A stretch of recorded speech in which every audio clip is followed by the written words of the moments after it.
yung palabas. Baga ang nangyayari, yung Ikwento muna nila yung ano, yung kinikwento muna nila yung mga episode bago bago mapanood. kaya ang tendency mo, papanoorin mo yung ano nila, yung mga vlog nila. Pinapanood ko hindi, hinahanap ko yung totoo. Parang ang dami, isa-isahin mo. Yung mga nagsasalita, hindi rin tama yun sa palabas. Oo, parang ang inaano lang nila, tinatambahan lang nila. Oo.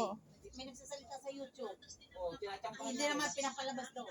Oo. Baga yung mga Yung sinasabi dito. Iba yung Pasikat nga sila dahil baga yung mga comment nila, Oo. inaano Comment nila section. dun sa YouTube. idea. Tapos hanggang sa yun na yung pakinggan mo. Oo. Tapos pag nagustuhan mo Tapos siguro, Tapos yun pag na yung nanood ka, hindi naman yun ang mapapanood mo. Oo, Yung hindi iba yun. tumama, parang ano lang nga nila, yun ang pinaka-pinopost nila dahil alam nila trending yung palabas na yun.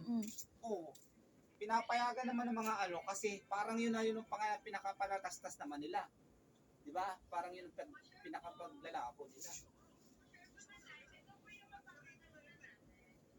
Kaya ano, pag kumikita yung mga vlogger kasi nahaharang eh. Siyempre pag Pinayagan ng ano. Oo, siyempre pag ng napanood Batang mo na Quiapo, yun. ano, Oo.